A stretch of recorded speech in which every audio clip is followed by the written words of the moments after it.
Okay, this is our Haitian culture project, Miss Brown's nutrition class, and we presented by me, Michelle Robinson. We've got Tamaya McAfee, Corey Paddleford, Maria Gill, and Renisha Callahan. The first thing we're going to be talking about is we're going to be reading our project, and then we're going to be discussing the language and the music more in depth, and our food. The culture project we chose to research and learn about was the Haitian culture.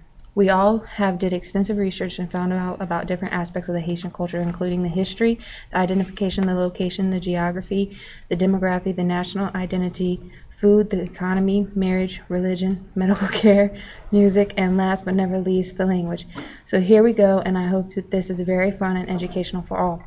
Haiti is primarily a culture of West African roots due to the French colonization of Haiti, as in evidence in the Haitian language, music, and religion.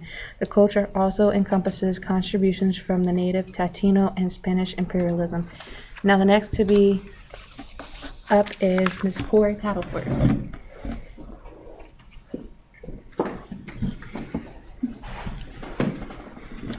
Okay, the first topic we're going to talk about is the history of Haiti. In 1789, revolution in France sparked dissension in the colony, which had a population of 500,000 slaves, 28,000 mulattoes, and free blacks. Many were wealthy landowners and 36,000 white planters, artisans, slave drivers, and small landowners.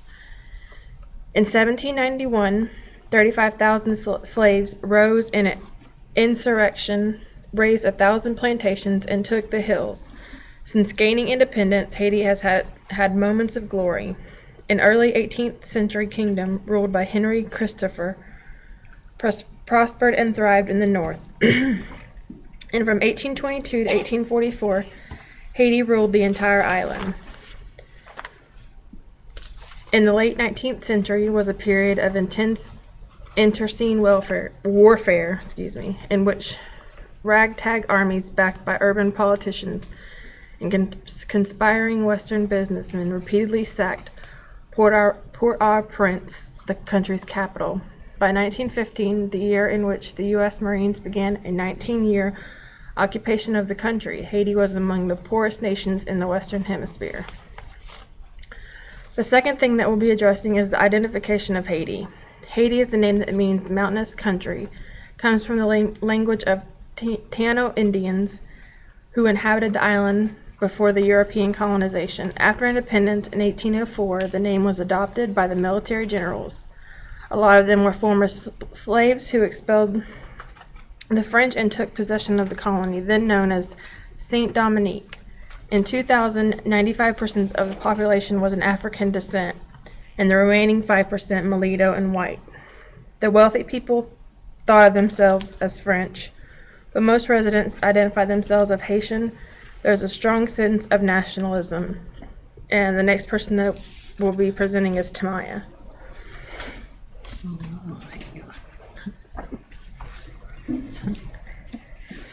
Okay, the third thing that we are going to be informing you about is the location and the geography of Haiti. Haiti covers 10,714 square miles. It is located on the western third of Hispaniola, the second largest island in the Caribbean. The neighboring islands include Cuba, Jamaica, and Puerto Rico. 3/4 of the terrain is mountainous. The highest peak is the Morne de Sele.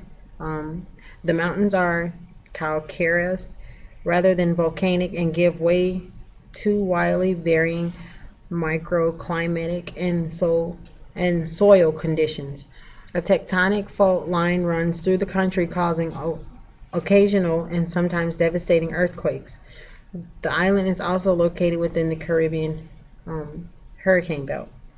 The next person that'll be up is Renisha. Okay, next thing is the demography of Haiti. The population has grown steadily from 431,000 to 140 at independence in 1804 to estimate of 6.9 million to 72 million in 2000. Haiti is one of the most densely populated countries in the world. Until the 1970s, over 80% of the population resided in rural areas, and today over 60% continue to live in provincial villages, hamlets, and homesteads scattered across the rural landscape. The capital of Haiti, as mentioned above, is Port-au-Prince, which is 5 times larger than the next biggest city, Cape Haitian.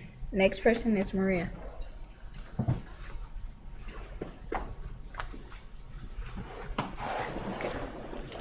The national identity of Haiti is what we are going to discuss next.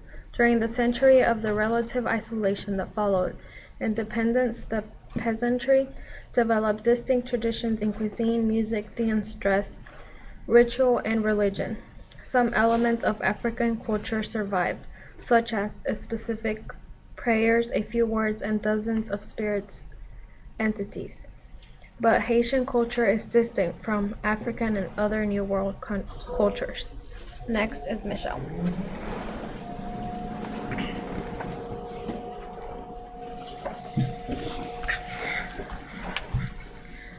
Food in the economy is the next aspect of the Haitian culture that needs to be talked about. Nutritional deficits are caused not by inadequate knowledge, but by poverty. Most residents have a sophisticated understanding of dietary needs, and there is a widely known system of indigenous food categories that closely approximate modern, scientifically informed nutritional categorizations.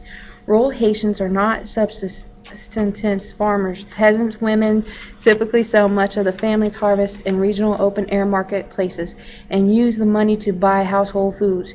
Rice and beans are considered the national dish and are the most commonly eaten meals in urban areas. Traditional rural staples are sweet potatoes, manioc, yams, corn, rice, pigeon peas, cowpeas, bread, and coffee. Recently, a wheat-soy blend from the United States has been incorporated into the diet. Haitians generally eat 2 meals a day, a small breakfast of coffee and bread, juice, or an egg, and a large afternoon meal dominated by a carbohydrate source such as manioc, sweet potatoes, or rice. The afternoon meal always consists of beans or a bean sauce, and there is usually a small amount of poultry, pork, fish, goat, or less commonly beef or mutton. It is usually prepared as a sauce with a tomato paste base. Fruits are prized between meal snacks. Non-elite people do not necessarily have community or family meals, and individuals eat wherever they are comfortable. A snack is usually eaten a night before one goes to sleep. Festive occasions such as baptismal parties, first communions, and marriages include the mandatory Haitian colas, cake, a spiced concoction of domestic rum, and a thick spiked drink with condensed milk called cremis. The middle class and the elite mark the same festivities with Western sodas, Haitian rum, the national beer, and imported beer. Pumpkin soup is eaten on New Year's Day.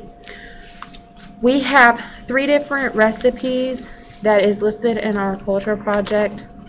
The first would be the Haitian red beans and rice. 4 to 6 servings. The ingredients you will need is olive oil, 1/4 cup, onion finely chopped, 1 bell pepper finely chopped, 3 to 4 cloves of garlic, but it needs to be minced. Tomato sauce, 1/2 cup. Red kidney beans cooked, 2 cups. Thyme, 1 teaspoon. Oregano, 2 teaspoons. Bay leaf, 1. Rice, 1 cup. Water or stock, 1 to 3/4 cups. Hot chili pepper, 1. Salt and pepper to taste. The way we cook this, you would heat the oil into a large saucepan over medium flame. Add the onion and bell pepper and saute until the onion is translucent, and the garlic, and saute for another 1 to 2 minutes. Add tomato sauce, beans, and herbs and simmer for 5 to 10 minutes and melted flavors. Stir in the rice, stock of water, and vinegar, and seasoning well with the salt and pepper. Bring to a boil and then reduce heat to low, cover tightly, and simmer for 15 to 18 minutes. Remove from heat and let set covered for another 5 to 10 minutes. Then stir lightly with a fork and serve. And this is the beans we have. We cooked it. As you see, the red beans and rice. They're very yummy.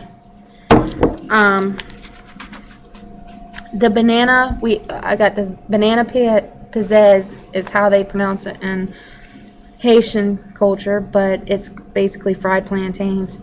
The ingredients is basically your plantains, and you want to cut them diagonally in 1-inch pieces to 2-inch pieces. Oil for deep frying. The method is in our project because I'm not going to sit here and read how to cook it.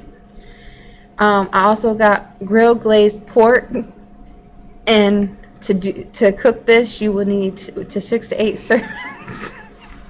You will need pork shoulder cubed 4 pounds, onion thinly sliced, a green or red bell pepper thinly sliced, Scotch bonnet peppers chopped, shallots thinly sliced, garlic chopped, 3 to 4 cloves, thyme 2 teaspoons, salt 2 teaspoons, pepper 1 teaspoon, oranges 2, limes 3, oil 1/4 cup. Again, the method is in our Haitian project.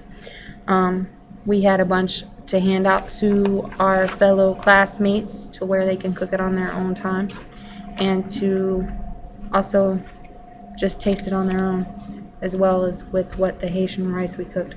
Next up, who will be talking about marriages, will be Miss Renisha.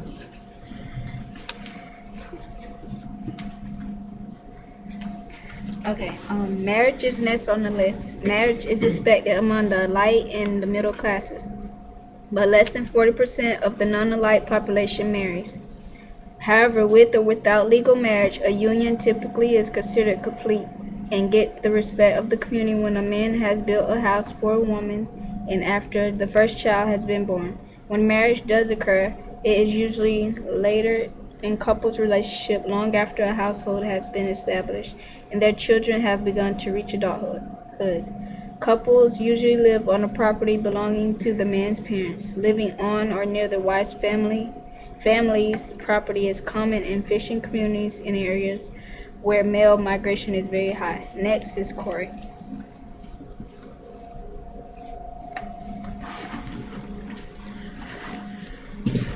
Okay. The Haitian religion is next up to bat on the agenda. The official state religion is Catholicism, but over the last 4 decades, Protestant missionary activity has reduced the proportion of people who identify themselves as Catholic from over 90% in 1960 to less than 70% in 2000. Haiti is also famous for its popular religion, known to practitioners as serving the Iowa, but referred to by literature in the outside world as voodoo. This religious complex is a mixture of African and Catholic beliefs, rituals, and religious specialties, and its practitioners continue to be a member of the Catholic parish. The next person will be Maria. Okay. Medical care in Haiti is very scarce and for the most part substandard, which is what we will address at this time outside. The capital standards are often lower than in Port-au-Prince. Is that right? Okay. Port-au-Prince. Medical care in Port-au-Prince is limited, and the level of community sanitation is extremely low. Life-threatening emergencies often require evacuation by air ambulance at the patient's expense.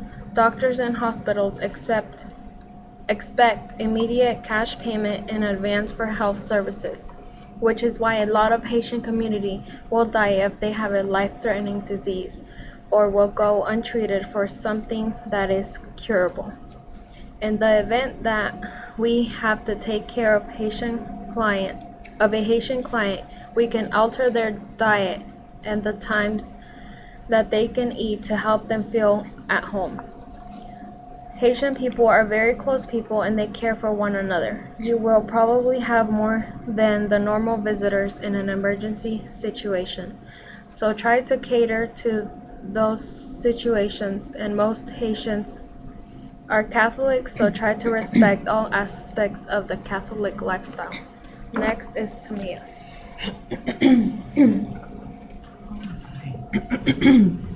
I got a cold. The origin of the Haitian music is our next topic.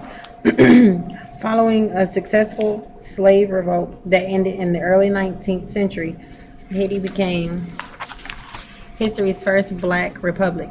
It's no surprise then the Haitian culture that subsequently emerged had a distinct and uncensored African foundation. Drumming, dancing, and song were essential to the practice of the syncretic voodoo religion, which coexists alongside Catholicism all over Haiti. As Haitian music became more secularized, the folkloric styles like Tubadu or troubadour, an intimate sound along the lines of American blues or Cuban